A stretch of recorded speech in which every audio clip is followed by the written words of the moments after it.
오늘 본문은 바울과 바나바가 1차로 복음 전도 여행을 마치고 안디옥 베이스에 돌아와서 재충전을 하고 있을 때입니다.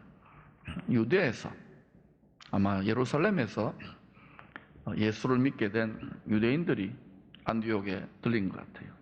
그래가지고 나름대로 그들이 믿고 깨달은 방식으로 이 복음을 가르치는데, 이 유대인들이 뭐라고 하느냐면, 너희들 이방인들이지만 예수 믿는 것에 더해가지고 모세 율법을 지키고 그리고 할례를 받지 않으면 너희들 구원 없어. 겁주는 거예요. 힘들게 하는 거예요. 이 잘못된 가르침은요, 구약 시대도 그렇지만 신약 시대도 항상 하나님의 백성, 하나님의 말씀이 다스리는 공동체에 늘 도둑놈처럼 들어옵니다. 잘못된 가르침이, 잘못된 사상이, 잘못된 말이 교회에 들어오면 반드시 일어나는 일이 말다툼입니다. 분쟁이 일어납니다. 안디옥 교회가 지금 분쟁이 일어났습니다. 잘못된 가르침에 이 성도들은 죄송하지만 분별력이 없잖아요. 그러니까 양들이 거기 막 끌려가는 거예요. 이 분쟁을 해결하고자 예루살렘의 사도들에게 안디옥 교회는 이렇게 결정을 해서 이 바울과 바나바 그리고 몇몇 믿음 좋은 그런 형제들을 함께 보냅니다. 우리로 말하면 이 총회의 총대로 이제 보내는 그런 역할입니다. 자, 그런데 이 총대들이 예루살렘에 도착했는데도 그곳에 율법적인 성도들, 이 바리새파 성도들입니다. 바울 지도 바리새파 아닙니까? 그들이 일어나가지고 계속 주장을 하는 거예요. 지금 이방인들에게 바울과 바나바가 큰 복음의 구원의 문을 열었다는 이런 소식을 증거하는 것은 귀도 안 그래요. 기뻐하지도 않아요. 이 영의 역사가 항상 그런 거예요. 딱 자기들 편견과 고정관념에 갇혀가지고 함께 기뻐하지 못하고 율법적인 그 성도들이 계속 말다툼을 일으킵니다. 이들의 주장이 뭐냐? 이방인이라도 구원받기 위해서는 할례와 율법을 지켜야지 라고 이 잘못된 고집과 신념을 굽히지 않고 강경하게 주장합니다. 그런데 이걸 이해를 해야 되는 게 1000년 넘게 그런 식으로 소위 여호와 하나님, 구원의 하나님을 믿어왔는데 그 율법을 지킴으로 구원받는다고 생각했는데 이걸 조상 대대로 왔던 걸 하루아침에 바꾸기가 얼마나 힘들겠어요. 이해를 좀 하셔야 됩니다. 그러나 지금 우리들이 볼 때는 이들이 문화와 장벽 그리고 자기 편견과 자기 과거 경험의 한계에 묶여가지고 높은 차원에서 모든 민족에게 천국 복음이 전해지기 원하시는 주님의 큰 그림, 이 빅픽처를 보지 못하고 오직 육신을 가진 자기 눈앞에 형편과 생각과 감정에만 얽매여 있는 안타까운 분들인 거예요. 사도행전 15장 6절부터 23절까지는 이 중요한 교회적인 문제를 논의하기 위하여 최초의 예루살렘 총회의 모습을 마치 신문으로 보도하는 것처럼 보도해주고 있습니다. 많은 토론이 있었습니다. 그런 다음에 이제 지도자 중에 한 분인 베드로가 자기의 고넬료 로마 백부장 아닙니까? 그런 사람들 변화되고 자기는 이방인들에게는 안 하려고 하는데 뭐 보자기가 3번이나 내려오고 뭐 더러운 음식 같은 거 잡아 먹어라 이랬던 경험들이 있으니까 그런 경험이 없었으면은 이때 이렇게 말 못했을 거예요. 분명한 체험이 있는 거예요. 이 베드로도 1000년 넘게 젖어왔으니까. 그래서 이방인들은 율법을 안 지켜도 예수 믿으면 구원받는다. 나 체험이 있지 않느냐? 너희들도 알지 않느냐? 이렇게 이제 설득하는 거예요. 그 다음에 그 총회장 격에 해당되는 예수님의 육신적인 동생 야고보가, 이 야고보는 갈릴리 어부 순교한 야고보가 아닙니다. 이 야고보가 이방인들은 할례나 율법을 지키지 않아도 예수 믿으면 구원받는다, 이렇게 공식적인 총회의 그 결정사항을 보고해 주는 거예요. 이게 말입니다, 당시 유대인들에게는 어마어마한 혁명적인 신학이요, 또 선교 노선, 목회 노선이라고 할 수 있습니다. 이게 어마어마한 거예요, 사실은. 여러분, 전부 다 어마어마한 느낌이 안 들어요. 조금 어마어마한 거 여러분 아멘 좀 하세요.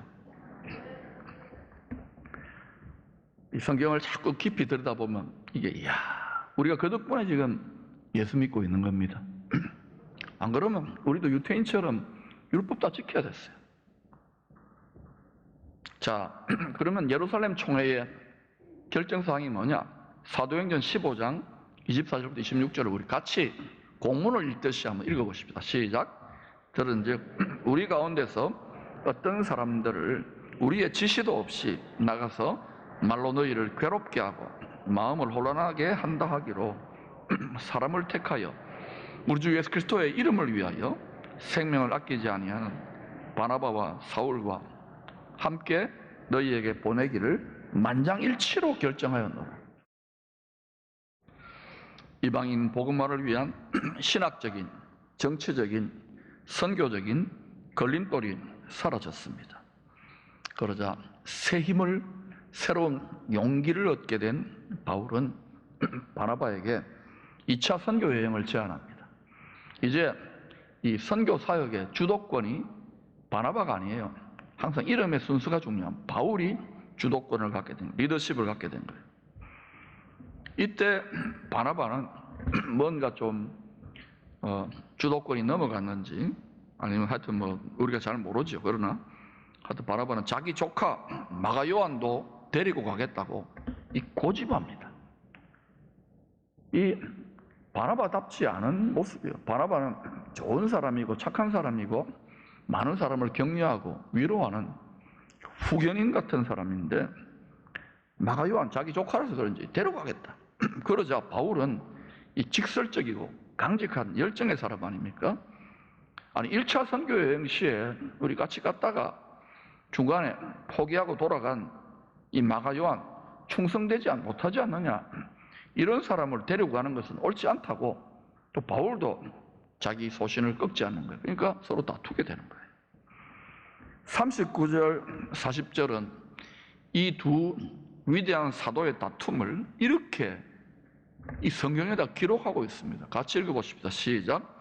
서로 심히 다투어 피차 갈라서니 바나바는 마가를 데리고 배 타고 구브로로 가고 바울은 실라를 택한 후에 형제들에게 주의 은혜의 부탁함을 받고 떠나 바울은 안디옥에서 파송을 받은 것 같고 바나바는 굉장히 상처와 실망이 컸던지 조카들이 그냥 자기 고향으로 가버린 거예요. 삐진 것 같아. 왜? 전능하신 주님이고 전지하신 주님은 믿음이 연약한 성도들도 아니고 주와 복음을 위하여, 예루살렘의 사도들도 인정했잖아요.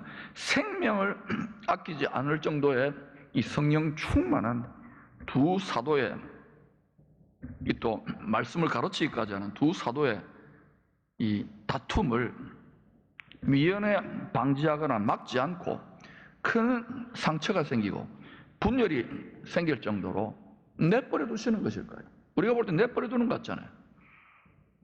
하나님은 무관심할까요? 또 누가, 사도는 왜 이런 거를 사도행전에다 기록을 할까요? 이 심각한 다툼 이후에 바울은 계속해서 7년, 8년 정도 2차, 3차 선교 여행을 계속 감당하면서, 여러분이 고린도후서 11장 같은 이런 본문을 보면 많은 말할 수 없는 고난과 역경과 진통을 경험하면서 사도로서 점점 무르익어 갔던 것입니다. 3차 선교 사역의 마무리 시점인 주 58년경에 자신의 사역과 삶을 돌아보면서 로마에 먼저 가서 복음을 전하였던 바울의 제자들, 이 제자들이 에베소 교회 두란노 서원에서 나중에 길러진 제자들이 주축입니다. 그들에게 로마서 8장 28절에 자신의 믿음의 여정, 선교 사역 속에서의 체험적인 깨달음을 이렇게 나누고 있습니다.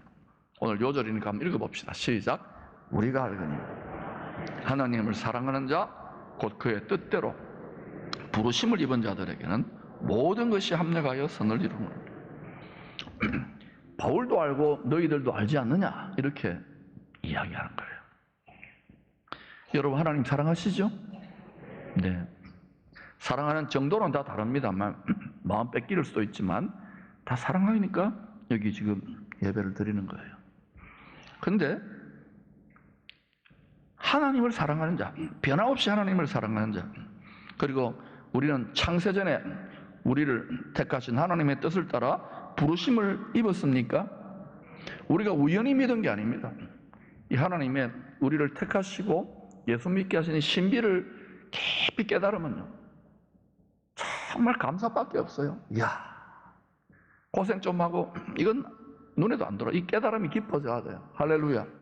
그럼 이 바울의 제자들에게 나눈 체험적인 간증대로 정말 이 분쟁과 아픔과 상처의 당사자들이 합력하여 선을 이루셨는가?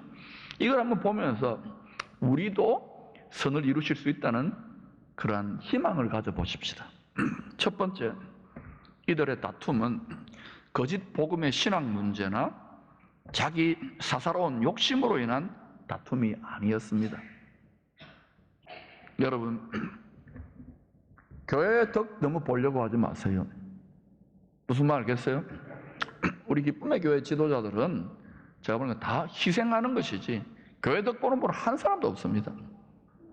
그러니까 여러분 너무 지도자 되려고 하지 마세요.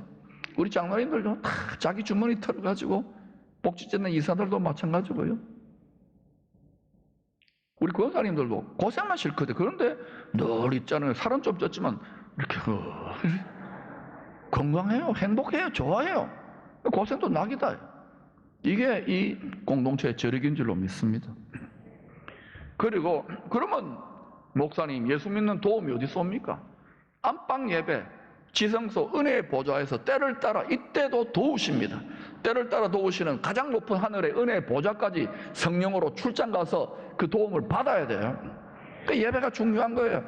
뭐 와가지고 뭐 형식적으로 피상적으로 드리고 뭐 회비 내듯이 쭉 내고 이거는요 죄송하지만 그렇게 예배 드려가지고 여러분 갈수록 뭐 세금 내는 것 같고요 막 이렇게 갈수록 불만투성이가 될 겁니다. 그러나 이 신령한 이때에 필요한 지성소 은혜입니다. 은혜, 심판이 아니라 은혜의 보좌에 우리 주님의 도우심을 받으면 아 이거구나 하고 깨닫게 됩니다. 지금 우리 주님이 빙그레 웃고 있잖아요. 자식 잘한다 이러고 있잖아요. 여러분 알겠죠? 우리의 마음을 주님이 지금 보석같이 달아보시면서 보고 계셔요. 그러니까 여러분 죄 지으면 안 됩니다. 짓더라도 자꾸 보혈로 씻어야 돼요. 주님 보시기에 보배가 될 수 있기를 축원합니다. 두 번째, 리더십과 자존심에 큰 상처를 받고 구보로 섬으로 떠난 자기 고향입니다. 바나바는 그 후에 어떻게 지냈을까요? 이거 목회하고 선교사에 가는 거 힘들어 죽겠네. 때려치웠을까요? 처음에는 화가 나고 많이 섭섭하고 실망했을 겁니다. 상처가 컸을 거예요. 아니 바울 이놈이 말이야 바나바 사도가 15년 전부터 자기들을 때려 죽이고 핍박하던 자를 자기가 인정해줘가지고 사도들에게 소개해주고 끌어주고 격려하고 또 5년 전에는 안디옥 교회 사역자로 자기가 세워가지고 같이 동력했는데 이 배은망덕한 놈이다라고 생각되지 않았겠어요? 여러분 바나바를 너무 우리하고 다른 사람으로 우상화하면 안 됩니다. 아무리 성품이 좋고 아무리 격려하는 자고 또 후원자였지만 바나바는 그런 가운데서도요 이렇게 성령의 사람이잖아요. 하나님 말씀 읽고 기도하고 하니까 사랑하신 주님이 바나바를 아마 제가 볼 때는 성령님께서 책망했을 거예요. 얘야, 네가 더 믿음의 선배고 네가 더 연장자고 네가 격려하는 자라며. 근데 사실 바울이 이제 치고 나오고 리더십도 갖고 주도권도 갖게 되니까 좀 질투도 있을 거예요. 제 추측입니다. 그러니까 자기가 회개하면서 바울을 더 격려하지 못하고 품지 못한 스스로를 반성하면서 더 성숙한 마음으로 주와 복음을 위하여 매진했다는 것이죠. 이건 이제 추측입니다. 그런데 그 증거가 뭐냐? 서신서나 외경, 위경, 이 바나바와 관련된 외경 문서들이 있습니다. 여러분 살펴보지 못하지만 우리는 그런 것도 좀 봐야 되거든요. 또 전해 내려온 전설들을 종합해 보면 바나바는 자기 고향 구브로 섬에서 마가 조카를 제자로 양육하면서, 둘 다 상처받은 사람들이니까 양육하면서 그곳을 거점으로 여러 곳에 복음을 전하다가 주후 61년경에 구브로 섬 살라미에서 돌에 맞아서 순교한 것으로 전해지고 있습니다. 세 번째, 마가는 어떨까요? 자기 때문에 이 두 지도자 사이에 큰 다툼이 일어난 것에 대한 죄송한 마음이 컸을 것입니다. 또 바울에게 인정을 받지 못한 상처도 있을 것입니다. 이 마가가 빌미를 주었잖아요. 왜 포기하고 돌아갑니까? 고생하고 힘들고 죽을 것 같아도 전진해야죠. 아직 어리잖아요. 10대 후반, 20대 초반 정도 되니까. 그러니까 마가도 어때요? 구브로 섬에서 이렇게 주님 앞에 자신을 돌아보면서 허물을 회개하고 자기가 아직 부족하구나, 연약하구나 그러면서 주님의 사랑 안에 다듬어져 갔을 것입니다. 또 삼촌 바나바의 격려와 가르침에 힘을 입었겠지요. 낙심하지 말라고 더 견고한 일꾼으로 성장해 갔던 것입니다. 이 다툼이 일어난 지 약 15년 뒤인 주후 65년경에 쓰여진 베드로전서 5장 13절에는 이 베드로가 이 순교하기 직전이거든요. 가장 무르익고 원수갈 때입니다. 이 마가를 믿음의 아들, 다시 말하면 자신의 영적 후계자로 인정할 정도로 마가가 성장했다는 것을 알 수 있습니다. 한번 보실까요? 시작. 택하심을 함께 받은 바벨론에 있는 교회가 너희에게 무난하고 내 아들 마가도 그리하니라. 내 아들 마가. 바울에게는 아들이, 믿음의 아들이 디모데였고, 베드로에게는 예루살렘 유대인들을 위한 베드로에게는 마가였어요. 이렇게 성장한 마가는 마가복음을 저술하기도 합니다. 주 67년경에 바울이 두 번째로 로마 감옥에 갇혀서 순교를 앞두고 있을 때 디모데후서 4장 11절에서 마가에 대해서 이런 글을 남깁니다. 마가를 데리고 오라. 그가 나의 일에 유익하니라. 여러분, 그러니까 우리가 알 수 있는 것은 이 베드로의 순교 직전, 주후 60년대 후반부 정도 됩니다. 그때에 베드로의 이 말년, 죽기 직전 또는 순교 현장에, 또 바울도 로마에 두 번째 투옥되어가지고 이제 순교를 기다리고 있을 때 그 현장에 누가 다 참관했습니까? 마가 요한. 이 마가가 참관한 거예요. 마가는 부잣집 아들이거든요. 그 마가 다락방 있잖아요. 그 집의 아들내미입니다. 부잣집 아들이거든요. 그걸 보면서 마가는 더 무르익고 성숙해져 가다가 주 68년, 1년 뒤입니다. 그 바울이 순교한 뒤에 이 이집트의 알렉산드리아에서 그 또한 복음을 전하다가 순교한 것으로 전해지고 있습니다. 바울은 순교할 때까지, 우리는 1차, 2차, 3차만 알고 있는데 아니에요. 이 두 번째 로마 감옥 들어가기 전까지 한번 풀려났다가 4차 선교 여행 동안에 누구보다도 많은 고난과 불시험을 겪어야 했습니다. 사실 외부의 박해도 힘들었지요. 자기 동족들에게 39대 곤장을 5번 맞았어요. 여러분, 제가 한번 야구공매를 여러분 때려볼까요? 한 대만 맞아도 그죠? 난리 법석이 나는데 이거를 39대 5번. 여러분, 바울은 정말 하늘의 영광 가운데 가을 저는 바울 생각하면 눈물 나요. 그런데도 그 길을 걸어갔어요. 주님이 가신 길을. 빚진 자니까. 여러분, 십자가의 복음을, 우리에게 피로 전해준 사도들이 전하는 복음을 값싼 복음으로 변절시키지 마시기를 축복합니다. 이 세상 미디어나 이 세상 소리는 계속 적당하게 즐기면서 NO! 그러면 반드시 교회는 망합니다. 지금 가는 길이 잘 가는 길인 줄로 믿습니다.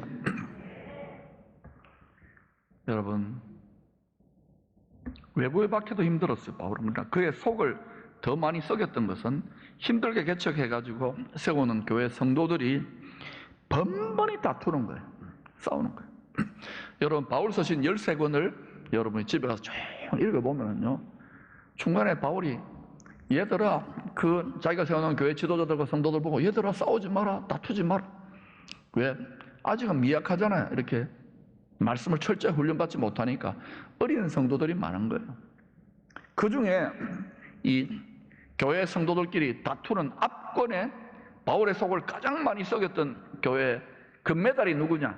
고린도 교회입니다. 자, 고린도 교회는 하나님을 다 써놓은 거예요. 제가 이렇게 고린도 교회, 고린도 전후서를 읽으면서 하나님, 제가 저 교회 담임 목사 아닌 게 감사합니다 이랬어요. 여러분 한번 읽어보세요. 그런데 13권에 나오는 바울이 개척했던 모든 교회 성도들이 예외 없이 다 그런 걸 다투었어요. 심지어 바울이 그토록 아끼고 사랑했던 빌립보 교회도 요디에와 순두계 권사님들끼리 싸웠어요. 다투지 마라 이랬어요.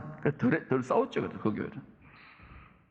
근데 이 고린도 교회는요, 다툴 뿐만 아니라 아예 그 교회를 개척한 영적 아버지입니다. 창립자인데 이 바울을 그냥 사도권, 이 리더십을 존중해주지 않을 뿐만 아니라 아예 대놓고 무시하고 조롱해버린 거예요. 대언망덕하지요. 바울은 이러한 고린도 성도들의 이기심과 연약함으로 인해서 마음이 너무너무 상하고 근심하고 염려했습니다. 이럴 때 바울이 한 게 뭡니까? 회초리 들고 때려 팹니까? 때려 패면 또 말 안 듣잖아요. 그러니까 바울이 주님 앞에 들고 가는 거예요. 얼마나 많이 눈물 흘리며 기도했겠어요.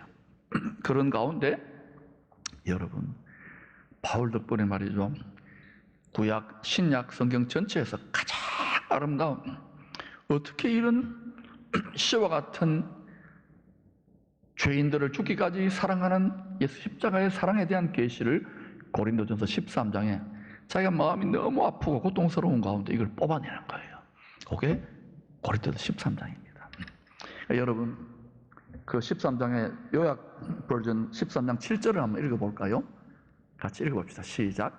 사랑은 모든 것을 참으며 모든 것을 믿으며 모든 것을 바라며 모든 것을 견디느니라.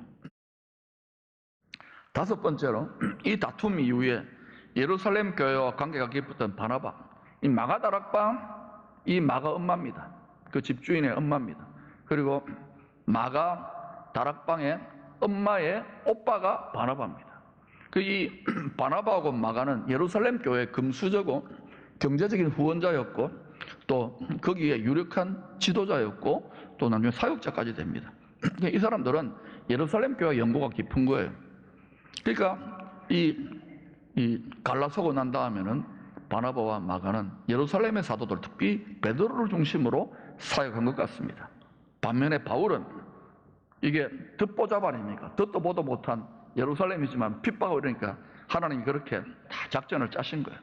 이제 예루살렘 교회의 탯줄을 끊습니다. 이 사건으로 끊고 본격적으로 바울의 가슴에 불타는 사명감 주신 대로 이방인들에게 복음을 전하는 최고 지도자, 최고 사령관으로서 소신껏 사역할 수 있도록 우리 하나님은요, 절대 손해보지 않을 주님은 합력하여 숨은 지혜를 발휘하는 겁니다.